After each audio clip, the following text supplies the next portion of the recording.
Olá, agora iremos apresentar sobre Balpan e sistemas dos lofoforados. O grupo Mitrata é composto por Ábia Medeiros da Silva, Caio Vinícius Pergentino de Santana, Júlia Raniele Medeiros Silva, Micael Jonatas de Macedo Ferreira e Pedro Levite Jorge. A nossa docente é a doutora Silvia Helena Lima Schwarnborn. Nessa apresentação, iremos recordar quem são os lofoforatas e falaremos sobre Balpans, alimentação, respiração, excreção, circulação e reprodução dos filos foronídeos, brachiópodos e briozoários. Quem são os Lofoforata? Eles correspondem ao grupo de animais que apresentam lofóforo, que é a coroa de tentáculos, que é especializado na captura de alimentos por filtração. A maioria são marinhos, com estágio larval livre natante e cesses quando adultos. Nenhum de seus representantes apresentam cabeça distinta e o seu tubo digestivo possui formato de U, com o ânus próximo à boca, mas fora o lofóforo. Os foronídeos são animais marinhos bentônicos vermiformes dotados de um lofóforo que vivem em tubos quitinosos secretados, enterrados na areia ou aderidos a rochas, conchas e outros objetos. São sésseis e podem ser solitários ou agregados. Olá, eu me chamo Júlia e agora nós vamos explorar o plano estrutural externo dos foronídeos. Bom, esses animais são sedentários e vivem dentro de tubos quitinosos que envolvem seus corpos, servindo como uma adaptação ao ambiente marinho e proporcionando a eles o suporte e a proteção necessária. Porque, como são animais muito pequenos, que pode variar de 1 a 25 centímetros de comprimento, então esse tubo é essencial para eles. A superfície externa desse tubo pode variar em sua textura, em sua coloração, que pode ser lisa ou podem haver algumas estrias longitudinais na sua textura, e sua coloração pode ser transparente ou opaca. Tudo isso vai variar de acordo com a espécie e também de acordo com o ambiente em que elas vivem. E lembrando que, mesmo vivendo dentro de tubos, eles podem se mover livremente dentro desses tubos, tá? Isso não vai impossibilitar a locomoção desses animais. Quanto ao corpo desses animais, vai ser cilíndrico, porém não segmentado.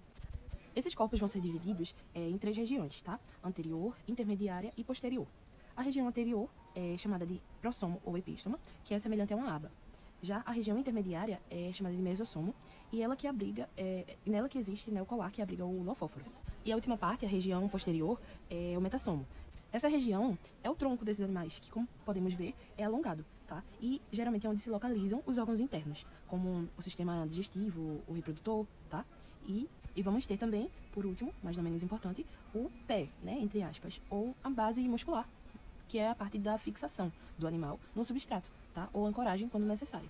Nessa próxima imagem, a gente já consegue observar algumas coisas, do plano estrutural interno, porém eu coloquei ela para mostrar para vocês melhor o epístoma e também o nefrídeo, tá? Para falar dos nefridióporos, que são estruturas essenciais para a homeostase, que nada mais é que o processo importantíssimo pelo qual esses organismos conseguem manter o ambiente interno estável, e relativamente constante, para que, independente das condições externas, esteja garantido ali o funcionamento interno deles, das células, dos órgãos, tá bem?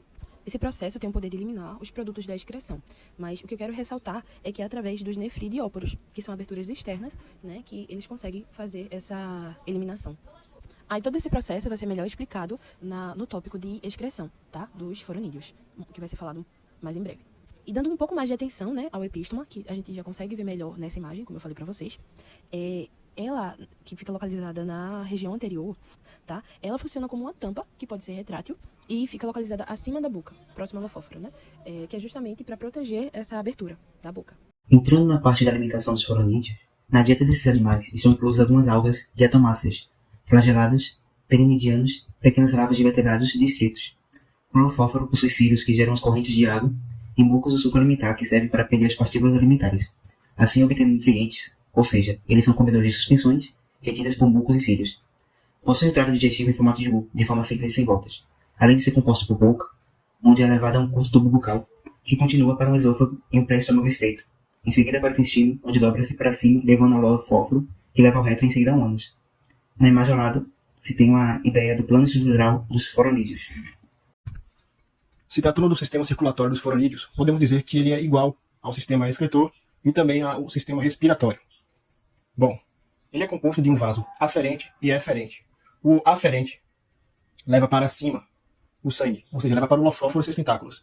E o eferente, ele possui pequenas aberturas já embaixo do anel sanguíneo aferente, lá no lofóforo, e leva o sangue para o bulbo terminal do animal. Vale dizer que esse sangue ele é composto por hemoglobina. E a captura de oxigênio acontece nos tentáculos.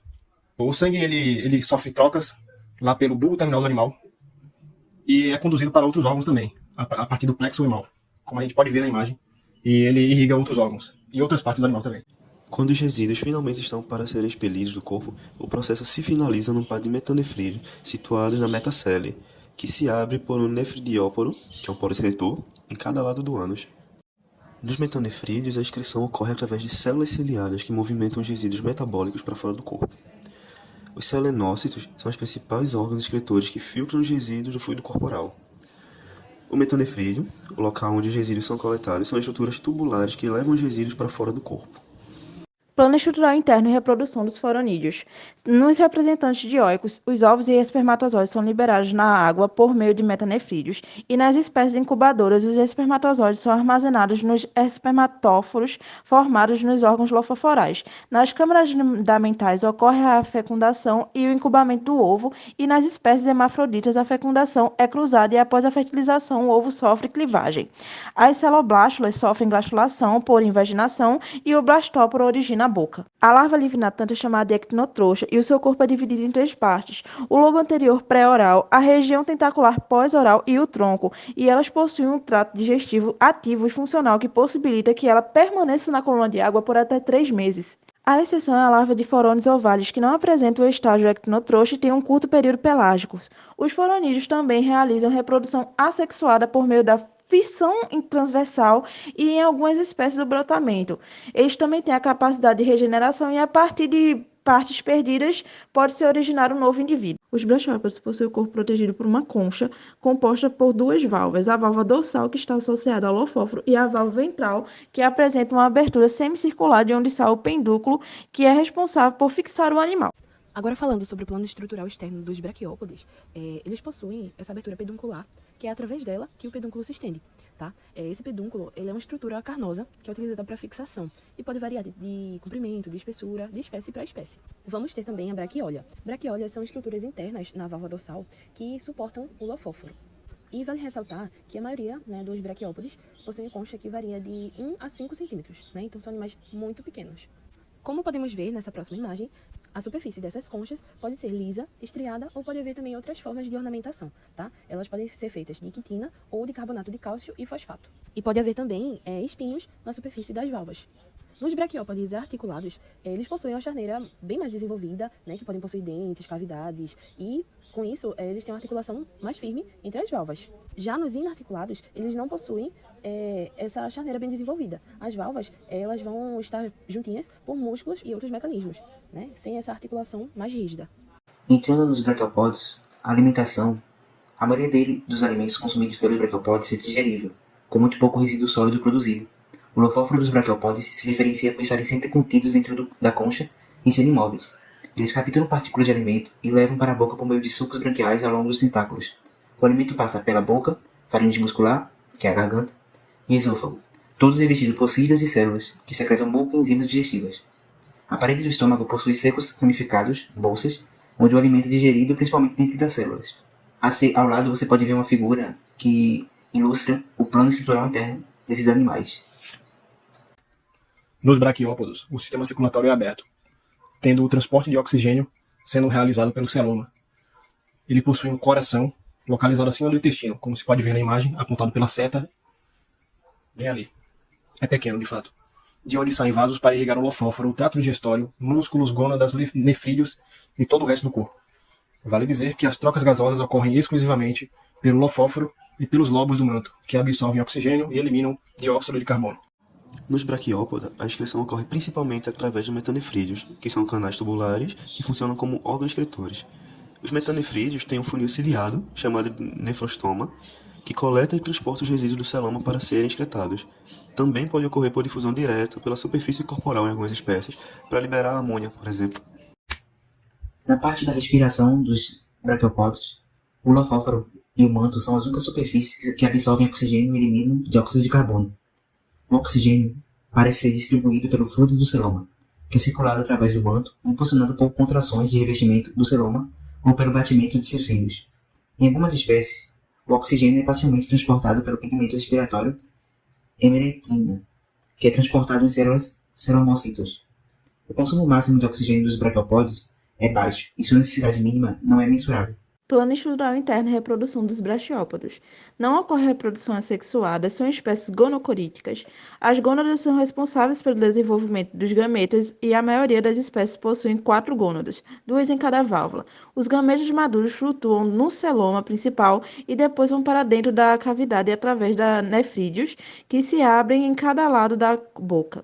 A fecundação é externa, porém algumas espécies incubam seus embriões até que cheguem ao estágio larval, como é o caso da Agnoteca. O desenvolvimento pode ser indireto ou misto e a divisão celular do embrião é radial ou holoblástica. São transportadas pela corrente de água e assemelham-se aos adultos, porém com um tamanho reduzido. Quando jovens, a casca torna-se mais pesada e acaba levando-as para o fundo, onde se tornará um adulto césseo no futuro. Os braquiópodos possuem o corpo protegido por uma concha composta por 2 válvulas, a válvula dorsal, que está associada ao lofóforo, e a válvula ventral, que apresenta uma abertura semicircular de onde sai o pendúculo, que é responsável por fixar o animal. Agora vamos abordar o plano estrutural externo dos briozoários. Bom, assim como todos os lofoforados, os briozoários também possuem uma proteção para o lofóforo, tá? E no caso dos briozoários, é chamado em algumas espécies de opérculo. E eles vão ter zoóides revestidos por um exoesqueleto que pode ser calcário, quitinoso ou gelatinoso, tá? E é chamado de zoécio, que pode ter diversas formas, texturas, enfim. Os briozoários, eles podem formar colônias por múltiplos zoóides, tá? Que podem ser incrustantes, planas e aderidas às superfícies, ou arborescentes, que são ramificadas e eretas, ou ainda incrustantes com estruturas eretas, tá bem? Temos algumas imagens aqui com colônias foliáceas, nodular, entre outras. Tem a legenda. Os zoóides, eles apresentam um polimorfismo, onde nós vamos ter os autozoóides, que são responsáveis pela alimentação, e os heterozoóides, que eles vão apresentar diferentes formas para cada função que eles necessitem realizar na colônia. Nós vamos ter também outras estruturas, como por exemplo o vibraculário, tá? Que é uma longa seta móvel, que tem como função varrer, entre aspas, a superfície e afastar intrusos, detritos, entre outras coisas. E também o aviculário, que trabalha juntamente com o vibraculário, tá? Eles formam uma duplinha poderosa, que é essencial para a defesa, tá? No caso dos aviculários, eles podem possuir formas de mandíbulas móveis, tá? Para atuar também na defesa. E temos também estolões, né? Que são estruturas que conectam os zoóides quando se trata de colônias incrustantes, né? E são importantes para a expansão lateral dessas colônias. O caule ou pedúnculo são estruturas de suporte que são mais comuns em colônias eretas, tá? Porque eles ajudam a posicionar os zoóides da melhor forma possível para facilitar a alimentação dessa forma. Na parte da alimentação dos briozoários, esses animais nutrem-se principalmente do fitoplâncton, diatomaceas, dinoflagelados e etc., assimilada pelos tentáculos, juntamente com as partículas minerais em suspensão na água. Não possuem aparelho digestivo, e sim um tubo digestivo composto de uma boca circular, com uma série de tentáculos em número variado nas diversas espécies. A boca em forma de ferradura, nas espécies Luciaquicolas, é rodeada por 2 séries de tentáculos.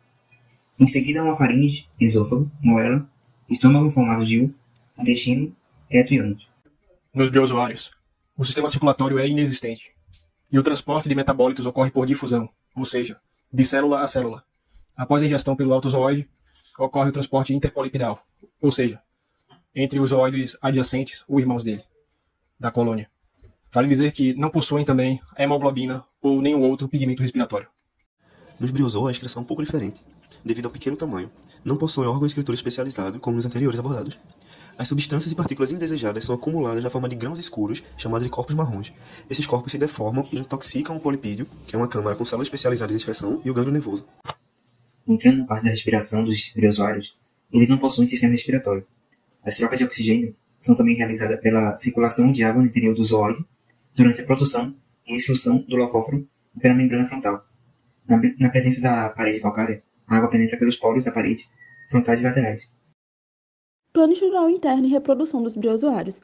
A reprodução assexuada contribui para o crescimento de colônias através do brotamento ou, no caso de espécies de água doce, contribui para a formação de corpos dormentes. Já na reprodução sexuada, os briozoários apresentam desde liberação de gametas na água até a incubação placentária do embrião. As colônias são hermafroditas. Cada autozoide produz óvulos e espermatozoides, mas exibem marcada protandria. Algumas colônias apresentam autozoides diferenciados em machos e fêmeas, como nas espécies do gênero Hippopodinella e Crisia.